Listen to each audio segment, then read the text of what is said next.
Ebyentasiyo muri Kazo birya Ruteza no kucuramirira bwa nyuma y'abashuma bente kwerisa Karungu umuzogo utiguri mu kitongore honka n'ibindi bicoye ko mu district niyemwe nabyo bishobirwe. Pade Baryamureba n'umwe abarisa ababashuma bibirenteye bakaje bagira hafamu ogu nagira ngo utari kumanya cyo kurasyaho ubwahati kugarukibanda ndugana umusigaza yatumizeyo rero tatindire kubi ndente yanje bajibira mu kibuga cy'urimo hatwana urundi tatumuna indika kazi nandwe ibizo mu kitongore ndeba kapani ziriya hanya yeriente atranye bashwa wende bajibaje baka umakukwire Euro chatu kwa mukaga bakaba bagirente yanje ndisho gari yo mu rugo rwa kitongore konkani nzumirire kigambo cy'ubushuma hacweke cyo hategi ninkente ya kanamusandi nkibiri bakabanza babagente ya pade batahente ya Don Kashegu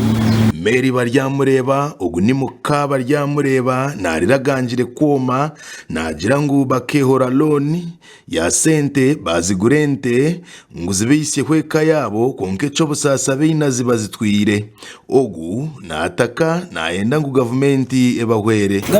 tuyambe abo kuba umuntu nokeza loni twina abantu mu mashomero mubashoma ntuba twine loni niwo yorente yawe nkeji ngo umuntu kuyakusara uya mutwe watukuza ukwasiza kushashora loni mwe natu ntuza gukora ki muturana tushasha buzima na government ntujetombita abandi barisa nibenda ngo abe byo kwerinda bongeremwe amani umukurwanisa umuzeni gugumwe mu district ya Kazo iyigomborra twagigambira giso yabarho na polisi ya Kanombe twahirwa ifoma kansara Jessica Tinsi mwana we yashikaho yareba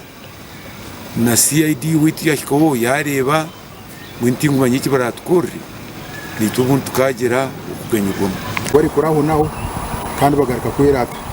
so nekijegere kugira ngo nyenyenka n'abantu binja firi ibintu byabo mustire ente umuringo hataho biguriro bitare ne bapakira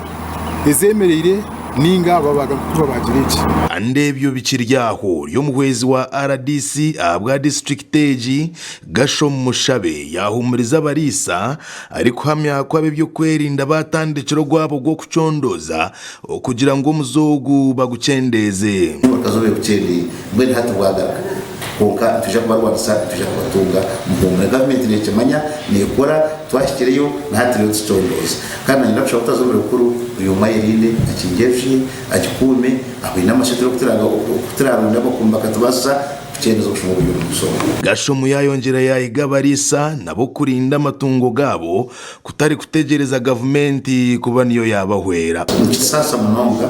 umuntu kuri sente akajorra akagireka akagira amabanje akabura kugitunda akabura kugita konkombi umushuma kajite cyumaka tendentejo akajibaga sasa munonga kita wase tete sasa omuzego bushuma bw'amatungo ni gumwe aburemezi oburi kucumba gize ntunguka mu district za Burenge rw'izoba ni gweyongera munongo mbwire bwebiro bikuru tutukubyamo